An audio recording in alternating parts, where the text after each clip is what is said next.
What's up, everyone? This is David with Pickdawgz.com with your free pick in the Louisville vs. Indiana game on Saturday, September 16th, 2023. We give away a ton of free picks here on our YouTube channel, as well as Pickdawgz.com and SportsChatPlace.com. But if you're wondering what bets I like the most and what bets our team likes the most, head on over to Pickdawgz or Sports Chat Place, click on the Premium Picks tab, and you can check out all of our expert handicappers. Don't forget to use code PICK at checkout to save 15% on any package that's $19 or more. All right, let's get into this one here as we have Louisville taking on Indiana, which will be played at Lucas Oil Stadium in Indianapolis. Louisville comes into this one with a 2-0 record after defeating Georgia Tech in their first game by a score of 39-34 and then absolutely destroying Murray State in their second game, 56-0.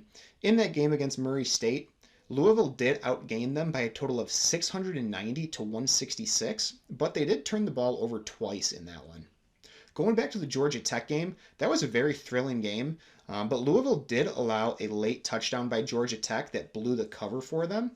The Louisville defense also had their struggles as they were outgained by Georgia Tech and allowed over 300 passing yards, but they were able to force 2 turnovers in the win. Offensively, Louisville is averaging 47.5 points per game with 296.5 passing yards per game and 285.5 rushing yards per game. So the offense is obviously looking great, but that game against Murray State does definitely inflate the numbers slightly.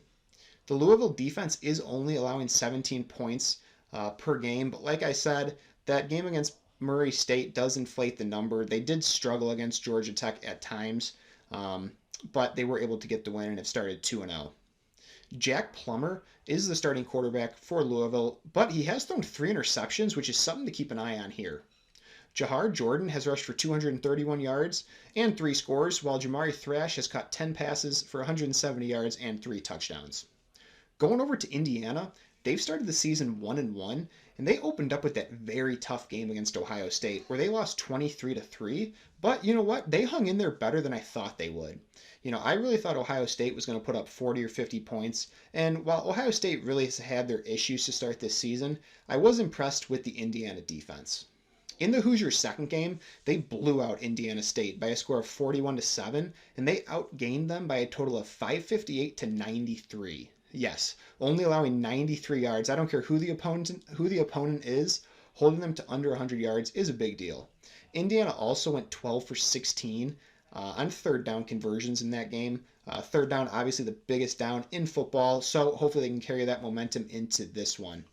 Going back to the Ohio State game, Indiana held up pretty decently, only allowing 380 total yards, but their offense was absolutely brutal as they were able to get next to nothing going offensively. Indiana is scoring 22 points per game this season with 213 passing yards and 142.5 rushing yards. But similar to Louisville, that game against Indiana State really inflates the numbers because if you watch that Ohio State game, Indiana really did nothing. Defensively, Indiana's holding teams to 15 points per game, and they did look solid against Ohio State, but they're going to have their hands full here with a high-scoring Louisville team. Taven Jackson just won the starting quarterback competition for Indiana. They had been looking at 2 different quarterbacks through their first 2 games, and they decided to go with Jackson here. And you know what? I think Jackson does get a favorable matchup in this one. We saw the Louisville defense struggle with Georgia Tech's passing game, allowing over 300 yards. So I think it's a good spot for Jackson to get his first official start as the starter, and I think he will find some success here. This game is technically at a neutral site, but Indiana will have plenty of home crowd behind them, and I like Indiana to keep this one close here. Like I said, the Louisville defense has some question marks. I do think the Indiana defense is the better unit, and I'm going to take Indiana as my free pick. Don't forget to hit that like button, subscribe to our channel, and turn those notifications on so you're the first to see all of our content as we release it. If you're looking for my best bets, head on over to Pick Dawgz, click on that premium pick tab, and you can check out me and all of our other expert handicappers. While you're there, check out the betting tools. It's 100% free, gives you a ton of information, and helps you get a leg up. Good luck, and I'll see you guys soon.